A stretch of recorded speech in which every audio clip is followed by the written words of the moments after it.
बोला ना. हॅलो. हा सुशील भाऊ पावरा बोलत आहेत का तुम्ही? होय होय मीच बोलतोय, बोला. मी नामदेव येडवे बोलतो आहे, आदिवासी टोकरे समाजाकडनं. अच्छा अच्छा, बोला. हा सुशील भाऊ, आपली बऱ्याच वेळेस भेट पण झालेली आहे.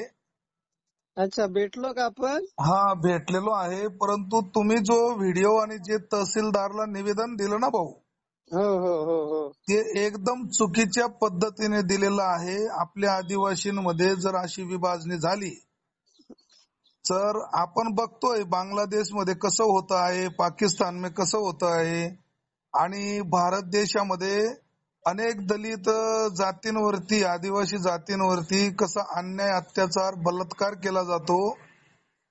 त्या गोष्टींसोबत आपण लढत असतो. हम्म. परंतु जे काही तुम्ही निवेदन दिलं, तुम्हाला योग्य वाटतं का की आदिवासींमध्ये हे ढोर, बघा, तुम्ही नाही म्हणता तुमचं ऐकून ही घेऊ मी आपलीच सुशील लोक भाऊ, आहे. तुमचं मी ऐकून घेऊ. पण बरोबर, आपलीच लोक आदिवासींमध्ये आहे. ढोर कोळी, तुम्ही टोकरे कोळी, दुसरीकडे. मल्हार कोळी, महादेव कोळी येतात हम्म किंवा नाही येतात?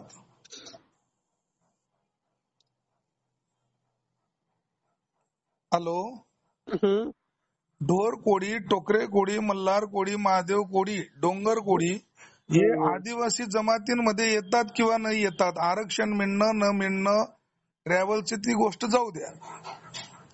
आता तुम्ही जे निवेदन दिलं त्या निवेदनाच्या पद्धतातून आम्हाला तर काही पटत नाही. पण आम्हाला पण पटत नाही ना ते जोडो मारो आंदोलन. आपल्याच लोकांचं तुम्ही काळे फासताय, जोडो नाही बघा, मारताय. बघा आपलं सुशील डॉक्टर भाऊ, राजेंद्र बारूड कोण आहे? आदिवासीच माणूस आहे ना. मग नाही आदिवासी माणूस आहेत, त्या तुमच्या गोष्टी आम्ही हे सर्व त्याच्यात सहमत आहोत. हम्म. परंतु डॉक्टर राजेंद्र भारुडने पक्षपात केला नको पाहिजे असं तुम्हाला वाटतं की नाही वाटतं? ते कशाला पक्षपात करतील? जे खरं आहे, जे नाही खरं त्याला. काय आहे, म्हणजे खरं म्हणजे हे आहे की आदिवासी ढोर कोळी किंवा टोकरे कोळी, मल्हार महादेव हे हम्म. आदिवासी मध्ये नाही आहेत. ते शेवटी प्रशासकीय अधिकारी आहे ना, शासनाचं. ते बाजू कशी मांडणार? ते जे काही पुरावे असतील ते पुरावे तिथं दाखवणार ना, ते संबंधित मंत्र्याला किंवा त्यांच्याकडे एक बघायला. पुरावेच नाहीये राजेंद्र भारुडकडे.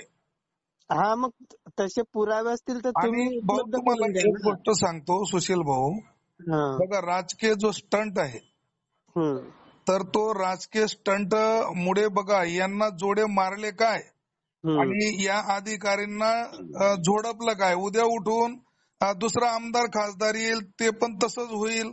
आपण एक दुसऱ्यांच्या विरोधामध्ये काहीतरी चुकीचं हे करतो हे मला वाटतंय.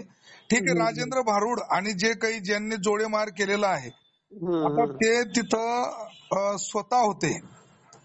हा, हम्म आणि तिथं झिरेवाड साहेब देवेंद्र फडणवीस कडे गेले, किंवा हम्म जे लक्की जाधव बोलला, किंवा हम्म जे काही किरण लामटे बोलले. हम्म आता हे पण महादेव कोळीच आहे, ते काही पावरा समाजाचे नाहीये. त्यांचं म्हणणं काय आहे? आमच्या महादेव कोडीमध्येच घुसखोरी सुरू नाही, आहे. मला एक सांगा सुशील भाऊ, जर सह्याद्रीकडचा लक्की जाधव महादेव कोळी आहे, त्याची हम्म नोंद कोळीच आहे. 1950 पूर्वी जर काढली हम्म तर त्याची नोंद कोळी आहे. बरोबर. किरण लामटेची जर नोंद काढली तर त्याची मागची नोंद एंट्री कोडीच आहे. हम्म आणि तुमच्या नंदुरबारकडच्या कोड्यांची बी जर नोंद जर काढली तर त्यांची नोंद कोडीच आहे.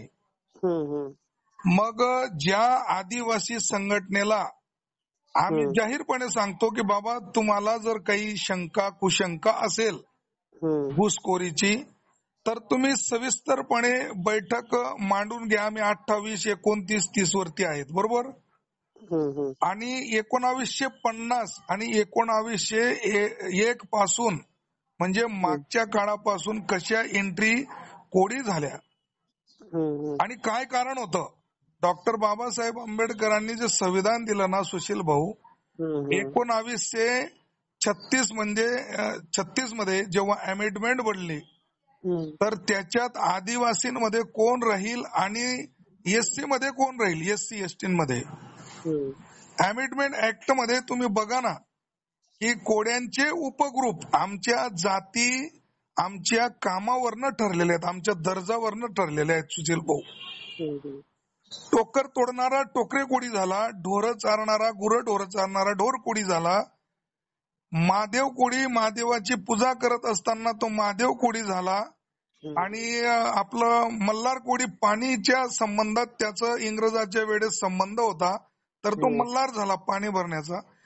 परंतु आपण कुठंतरी आपल्या आदिवासींमध्ये फूट म्हणजे पडत आहे हे मला वाटतंय.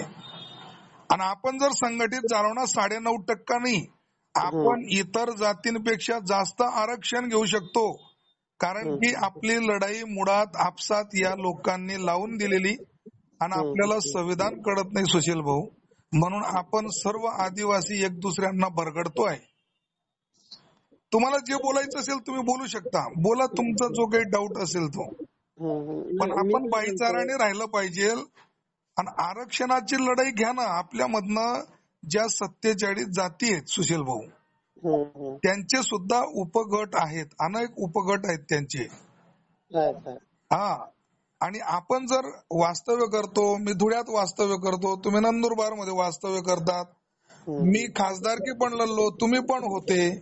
मग आपल्यासारख्या, आता तुम्हीच मला सांगा, आता तुमचा एक व्हिडिओ आला होता सुशील भाऊ की आपल्या आदिवासी बांधवांना बऱ्याचशा योजनेचा लाभ झाला नाही आणि तो वंचित आहे. वंचित आहे, अजून बी आहे. मग त्याला वंचित कोणी केलं? कोळी समाजाने केलं का? नाही, या राजकीय लोकांनी.